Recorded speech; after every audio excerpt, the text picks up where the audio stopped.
Hello everyone, कैसे हैं आप सभी लोग। पॉलिटी का देखिए हमने लेक्चर 1 में पहला पार्ट जो है वो अच्छे से डिस्कस किया। आज के इस वीडियो में हम डिस्कस करने वाले हैं पहले लेक्चर के पार्ट 2 को, जिसमें हम पढ़ेंगे स्ट्रक्चर को।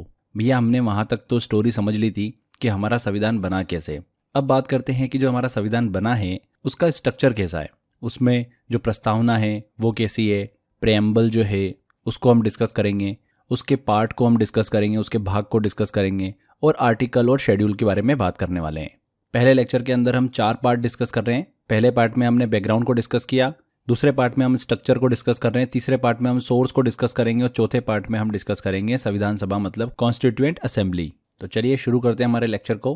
देखिए इंडिया के जो अगर हम बात करें ओरिजिनल कॉन्स्टिट्यूशन की, मूल संविधान जो था, जो 26 जनवरी 1950 को लागू हुआ था, ठीक है, और जो आज का संविधान है, आधुनिक संविधान है, मॉडर्न कॉन्स्टिट्यूशन, उसमें जो प्रस्तावना है, प्रिएम्बल है, वो बिल्कुल समान है। लेकिन जो ओरिजिनल कॉन्स्टिट्यूशन और मॉडर्न कॉन्स्टिट्यूशन में अगर हम बात करें शेड्यूल्स, पार्ट्स, आर्टिकल्स और कॉन्स्टिट्यूशनल अमेंडमेंट की, तो दोनों अलग अलग हैं। तो चलिए इसको हम एक एक करके डिस्कस करते हैं। ओरिजिनल कॉन्स्टिट्यूशन में शेड्यूल्स की बात करें तो कितनी थी, वो अनुसूचियां 8 थी। पार्ट्स मतलब भाग कितने थे, 22 भाग थे। और आर्टिकल्स कितने थे, 395 आर्टिकल थे। और यहाँ पर कॉन्स्टिट्यूशनल अमेंडमेंट जो है वो हमको नहीं देखने को मिले थे, क्योंकि वो संविधान हमारा बना था उस समय। तो कॉन्स्टिट्यूशनल अमेंडमेंट 0 थे। क्लियर। अगर हम मॉडर्न कॉन्स्टिट्यूशन की बात करें, आधुनिक संविधान की बात करें, तो उसमें शेड्यूल्स कितनी है, 12 हैं। पार्ट्स मतलब भाग कितने हैं, 25 भाग हैं। आर्टिकल्स कितने हैं, 450 प्लस आर्टिकल्स हैं। और कॉन्स्टिट्यूशनल अमेंडमेंट कितने हैं, 106 अमेंडमेंट है। अब सभी को हम एक एक करके डिस्कस करेंगे।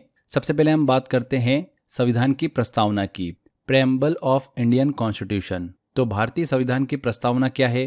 देखिए इंडिया की जो प्रस्तावना है, प्रिएम्बल है, वो सिटीजन के लिए जस्टिस, फ्रीडम और इक्वालिटी को सिक्योर करती हैं और लोगों के बीच भाईचारे को बढ़ावा देती हैं। इसके साथ साथ प्रस्तावना को इंडियन कॉन्स्टिट्यूशन का इंट्रोडक्टरी लेटर जो है वो कहा जाता है। प्रस्तावना प्रिएम्बल की बात करें तो भारतीय संविधान का ये वो हिस्सा है जो संविधान की आत्मा को दर्शाता है। यह संविधान के मूल सिद्धांतों और लक्ष्य को संक्षिप्त रूप में प्रस्तुत करता है। देखिए पंडित जवाहरलाल नेहरू ने भारतीय संविधान की प्रस्तावना को संविधान सभा में प्रस्तुत किया था।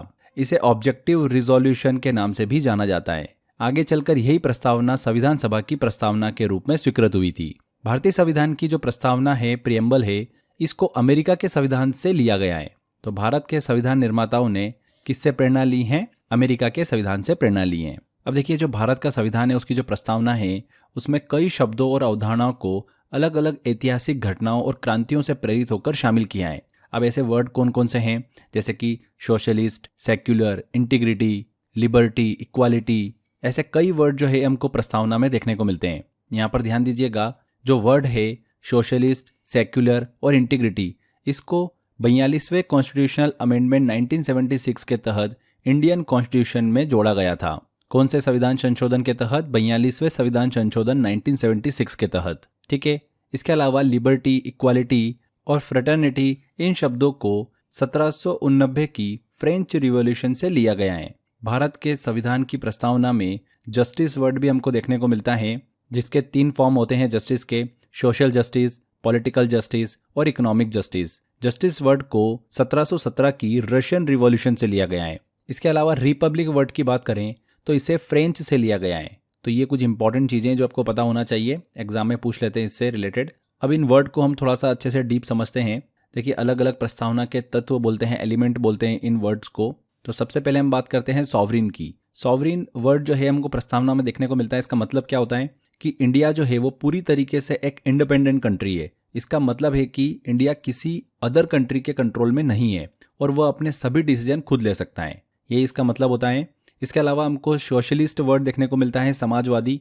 इसका मतलब क्या होता है, गवर्नमेंट का गोल सोसाइटी में सभी को इक्वल अपॉर्चुनिटी और रिसोर्सेस अवेलेबल कराना है। ये इकोनॉमिक और सोशल इनइक्वालिटी को कम करने का प्रयास करता है। ठीक है, समझ में आया सोशलिस्ट वर्ड का मतलब आपको।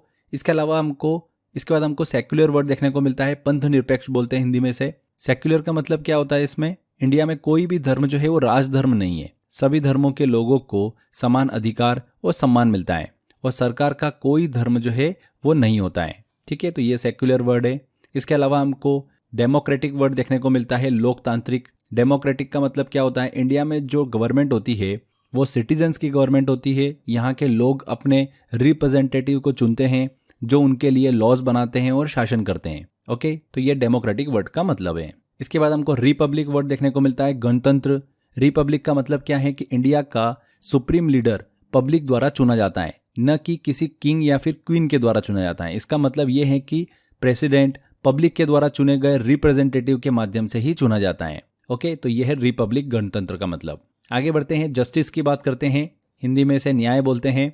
जस्टिस का मतलब है कि सभी लोगों के साथ में सही और उचित व्यवहार करना, और ये इंश्योर करना कि सभी को जो लॉज हैं, कानून है, उसके सामने बराबर का अधिकार मिले और कोई भी भेदभाव न हो। तो जस्टिस वर्ड हमको देखने को मिलता है।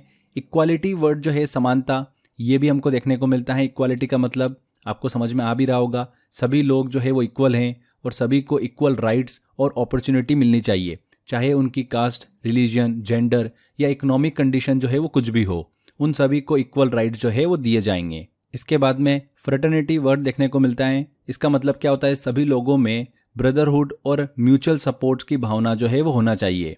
इससे सोसाइटी में यूनिटी और पीस बनाए रखने में मदद मिलती है। नेक्स्ट इंटीग्रिटी वर्ड आता है। इंटीग्रिटी का मतलब होता है कि कंट्री की यूनिटी और इंटायरिटी को बनाए रखना, यह इंश्योर करना कि कंट्री का हर एक पार्ट एक साथ रहे और किसी भी प्रकार की डिवीजन वाली एक्टिविटी से बचा जाए। एंड लास्ट में हमको एक और वर्ड देखने को मिलता है, लिबर्टी, मतलब स्वतंत्रता। इसका मतलब है कि हर व्यक्ति को अपनी सोच, विचार, बोलने और कार्य करने की फ्रीडम, मतलब स्वतंत्रता होने चाहिए, लेकिन तभी जब वह दूसरों के राइट्स और सोसाइटी के लॉज का उल्लंघन न करे। तो हमारे संविधान की प्रस्तावना में ये सब एलिमेंट्स हमको देखने को मिलते हैं, ये सब शब्द हमको देखने को मिलते हैं, जिसे संविधान की आत्मा कहा गया है। ओके, तो ये हमने सभी को अच्छे से डिटेल में डिस्कस किया।